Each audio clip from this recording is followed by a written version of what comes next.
Hey y'all, thanks for clicking this video. This is Peter, and we're looking at the Xiaomi Redmi 4 today.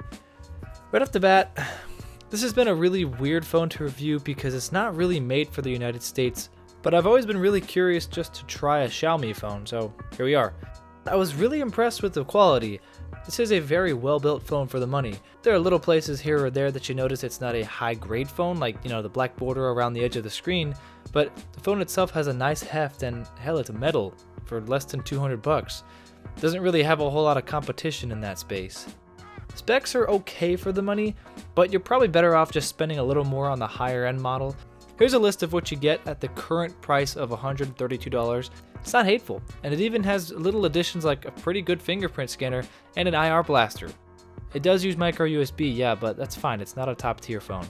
The user experience is surprisingly good.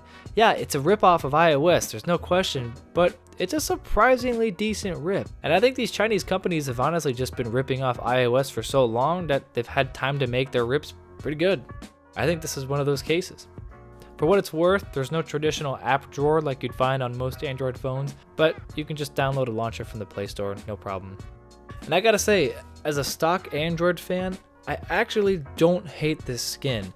It might be heavy, but it's a pretty complete heavy skin. If you're gonna do something, you might as well just do it right. Now, performance-wise, it's decent.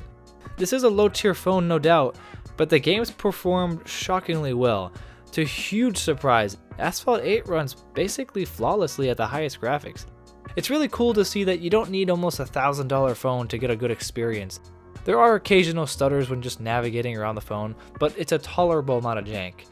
There's also really little attention to detail type things that really make the experience pleasant. Like, for example, when you're uninstalling an app, there's a really cool little animation that's just very unique to these Xiaomi phones. It's super minor, but it's just pleasant and kind of neat to see. I do have to tell you, the cell performance is just terrible, or basically non-existent here in the States, but this phone isn't made for the States, so that's okay. That said, battery life was impressive for this little thing. I got easily 5 hours of screen on time. Now yeah, it's got a 720p screen and a 4100 mAh battery, but I didn't really notice too much the lower screen resolution, and that's pretty impressive battery. Granted, I did only have a 2G connection, which I'm sure played a little bit of a role in this, but again, considering how cheap this thing is, that's pretty good. Okay, let's talk about the cameras, because this is gonna be fun.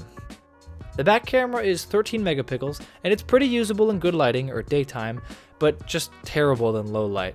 Make no mistake, this phone does not have a good camera. It just doesn't. The colors are muted and just dull compared to real life, and HDR is able to help that a little bit and at least make the pictures fair, but they're not great. It is terrible at focusing in low light, and smudges details horrendously in low light photos. This camera just really sucks in the dark. Video is actually a little bit of a different story. It does default to 720p for some reason, I don't really know why, but you can change to 1080p. It doesn't really have much stabilization to speak of either, but it has, we'll call it, good video quality.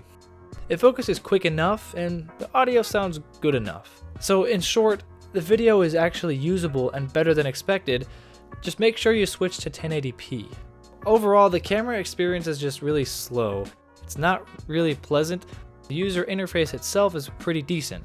The user experience is not so much. You're gonna be waiting a good while to take a picture and view it if you use HDR, but again, this is definitely not a top tier phone.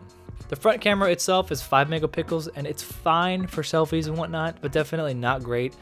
The overall phone itself has a pretty pleasant user experience with some weird little quirks. Like, for example, on the lock screen, you can see your notifications, but you can't really do too much with them. Like, you can't even swipe them away.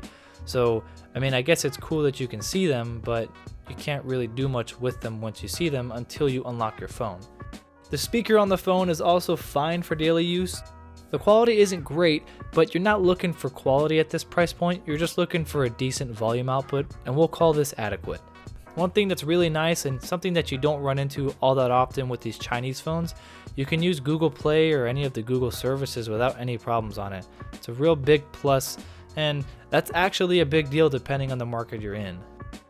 There's also some minor little things that are pretty nice, like the buttons on them. They have a very satisfying chunk and click to them, and they feel like they're of a pretty decent quality and they won't jam or anything like that.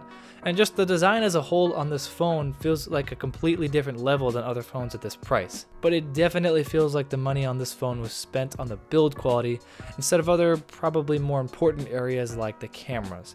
Now don't get me wrong, I love quality made phones, but if it's miserable to use in the first place, you just bought a really expensive paperweight. I can just go in my backyard and grab a big rock and that's free.